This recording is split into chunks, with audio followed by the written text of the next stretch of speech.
Il est 8h25, Elisabeth Lévy, Françoise Legois, dites-le franchement. Plusieurs sujets avant d'entendre Olivier Faure, qui est le patron du PS, qui sera l'invité de Jean-Jacques Bourdin pour toutes les questions. Et demain, Marine Le Pen. Tout à l'heure, je ne sais pas ce qui m'a pris, j'ai dit vendredi. Mais non, demain, nous ne sommes que mercredi, évidemment. Et Marine Le Pen sera l'invité de Jean-Jacques Bourdin. L'événement est toujours sur Sud Radio, bien sûr. Et de plus en plus. Dites-moi, on va parler d'Mbappé dans un instant. On va parler en fait aussi des migrants qui sont déplacés d'Île-de-France et de Paris pour les Jeux Olympiques. Mais il y a quand même cette histoire, on en a beaucoup parlé nous ce matin, mais je trouve que ça ne fait pas forcément la une, cette affaire des cercueils déposés devant la Tour Eiffel. Il y a eu les tags l'autre jour aussi sur le mémorial. Il y en a eu un autre étonnant.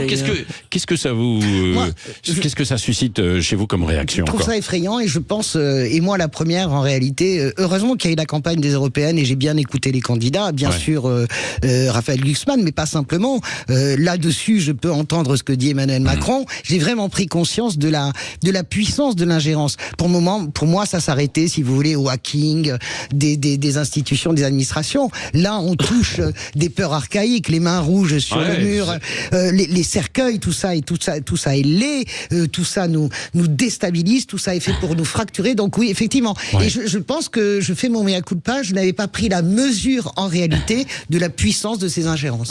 Ah, c'est marrant, vous êtes marrante, Françoise. Je dis non, oui, je croyais que c'était que le hacking. Mais excusez-moi, c'est le hacking, quoi. Enfin, c'est ce que vous appelez le hacking, c'est-à-dire la possibilité comment dire, d'influencer, de faire de l'influence sur les réseaux sociaux, de pirater des sites internet importants, la possibilité même de rentrer dans les processus électoraux, je veux dire, avec les usines à trolls, si vous voulez. Bien sûr. Tout ça me paraît extrêmement grave. Et je dois dire, moi, ce qui me fait encore plus peur que ces gestes symboliques nous mettent très mal à l'aise. Si vous voulez, parce que comme l'a dit Françoise, ils touchent à des choses. Les mains rouges, c'est quand même le rappel de cette affaire horrible de Ramallah. Les cercueils, c'est pour nous fracturer, comme l'a dit Françoise. Mais donc il y a quelque chose vraiment de crapoteux.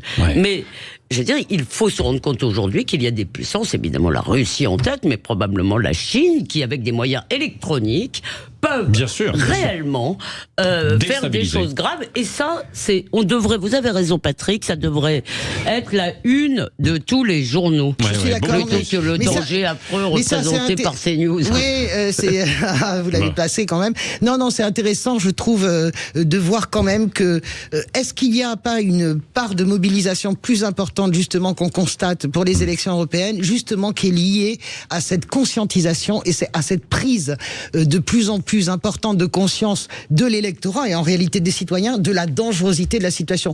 Je ne m'égotais pas sur... C'est préoccupant. C'est un peu la poursuite. Pardon, si vous permettez tout de même.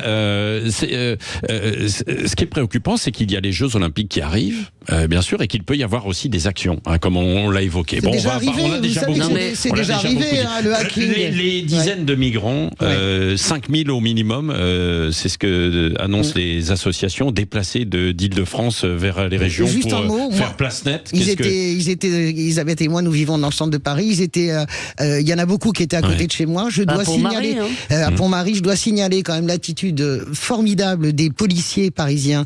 Quand la Seine est montée, jusqu'à 1h du matin, ils ont aidé les migrants qui étaient installés au ras des eaux.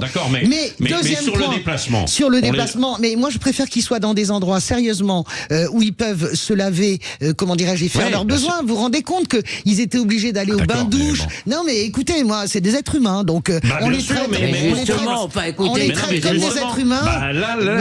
On les traite comme des êtres humains, c'est-à-dire qu'en fait, Est-ce que vous avez vu dans quelles conditions ils étaient? Évidemment. Ils avaient rien pour se laver. Ils avaient absolument rien pour aller aux toilettes. Oui, mais enfin, c'est pas la raison pardon, mais principale du excusez-moi, déplacement. vous pensez vraiment bien que là compris. où on va les mettre. Elisabeth. Non, mais c'est vraiment dégoûtant, si vous voulez. C'est vraiment les jeux Potemkin, c'est-à-dire on fait place nette, Bien sûr. surtout montrons, si vous voulez.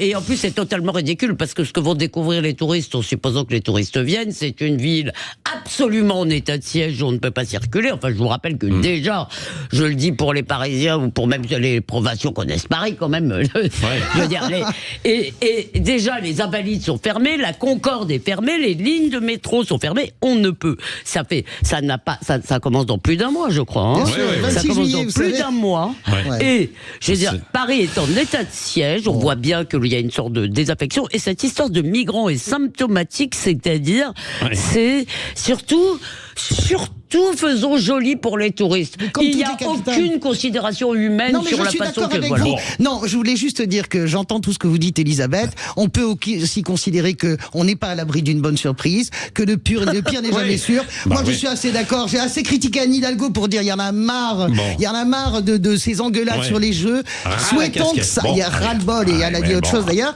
Ouais. Soyons cool. Les migrants, cacher Mais- ces migrants que je ne saurais voir, c'est dans toutes les capitales du monde pour tous les Jeux Olympiques. C'est toujours la même question. Moi, ce qui m'importe, c'est est-ce qu'on les a bien Non, mais je veux traités dire un mot. et est-ce qu'ils ont été accueillis dans des conditions plus dignes que ce que j'ai vu moi au pied de chez Bon, moi. vous avez- Non mais moi je suis dépassé le temps. désolé, Oui, j'en oui. ai assez, Ah ouais, d'accord, ouais, qu'on vous en avez m'oblige, assez, qu'on cherche, qu'on prétende m'obliger à aimer ces jeux. Personne. C'est une catastrophe. Si vous n'arrêtez Bon, pas de le allez. dire, Non, Anne Hidalgo faites ce que nous le vous dit, voulez. Allez, on et va- vous verrez dans 2 mois. Et ça va On être devait sublime, parler voilà, vous verrez. on devait parler un peu d'Mbappé parce Bah, que bien sûr. voilà, Ouais. c'est ça, il a dit, c'est mon rêve. Ah bah, ils sont C'est- contents les c'est supporters très sympa pour le du Paris PSG. Saint-Germain. Ouais. Absolument. Moi, je- Tiens, Ouais. un anniversaire pour terminer, juste avant Jean-Jacques Bourdin et Olivier Faure. Ah, ouais, Et qui a 80 ans oh yeah.